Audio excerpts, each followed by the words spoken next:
The advent of the jet era presented a new set of problems to the designers and manufacturers of naval aircraft. As jets needed longer runways, engineers were forced to outfit carriers with complicated and expensive systems for assisted takeoff and landing. Even in the late 1950s, contemporary aircraft catapults still left much to be desired. And that's why major powers of the world started developing VTOL tech, or aircraft with vertical takeoff and landing capabilities. Two countries that achieved exceptional results in that race were the UK and the USSR. And so War Thunder features the aircraft of the Harrier family, available in the British and the American tech trees, and the Yak-38, found in the Soviet tech tree. Today we're going to talk about the ways you can unlock the full potential of these unique aircraft. The British Harrier was the first ever production aircraft with vertical takeoff and landing capabilities.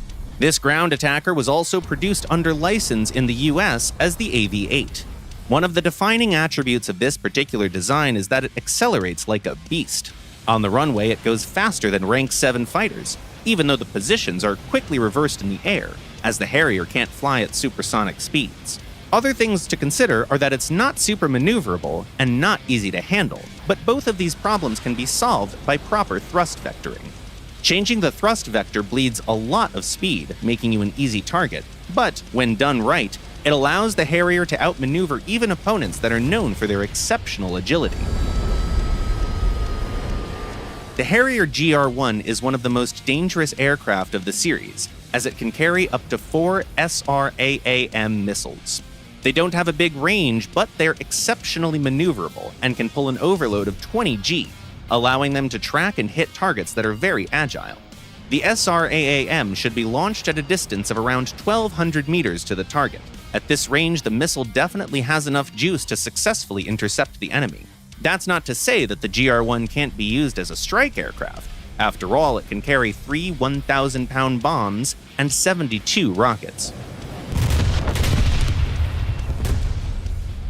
The Harrier GR3 ditched the SRAAM in favor of the AIM-9G air-to-air missile, which is not as agile but has a longer reach, as it can be launched at a range of 5 kilometers.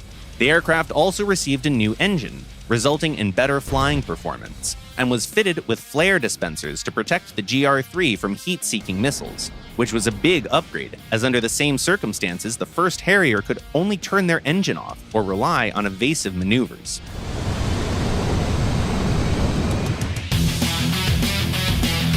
Finally, the ultimate version of the British series is the Harrier GR7.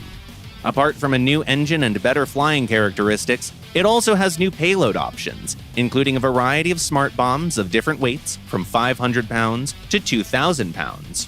They're guided by a special targeting pod which has access to thermal vision, meaning that the aircraft is effective against ground targets at any time of day or night.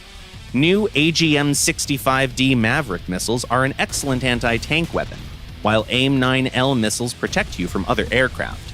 And that's without even mentioning the Harrier's 25mm cannons. All in all, it's one of the most versatile attack aircraft out there. The AV-8A and the AV-8C, which are the American export versions of the Harriers, are very similar to the GR3. They're equipped with 2 AIM-9G missiles, the same Pegasus engines and flares, but keep in mind that American Harriers have a dedicated payload preset for countermeasures. Another thing that sets them apart from their British counterparts is that they have access to a different set of anti-tank weapons, like Zuni rockets, for example.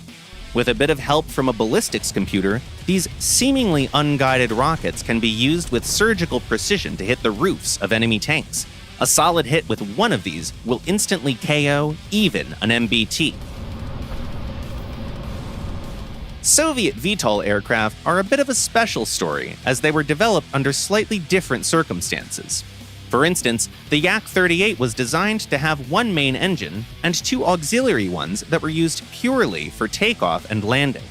Due to that, this aircraft can't use thrust vectoring to augment its maneuverability, but can easily break the sound barrier. Apart from speed, another big selling point of the Yak-38 is that it can carry R-60 air-to-air missiles that are pretty effective at its respective BR.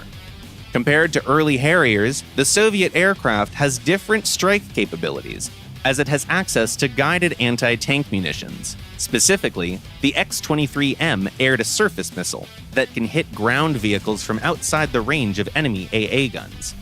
It's worth noting that there's also the Yak-38M, which is a modified variant fitted with a GSH-23L 23mm gun that's very handy when engaging enemy fighters. VTOL aircraft of War Thunder, just like their real-life counterparts, come with a set of advantages and disadvantages. But the latter aren't a big deal if the aircraft is in the hands of a good pilot and a well-trained crew. Were there any crazy shenanigans or feats that you personally managed to pull off on a VTOL aircraft? Tell us in the comments below, and see you in battle.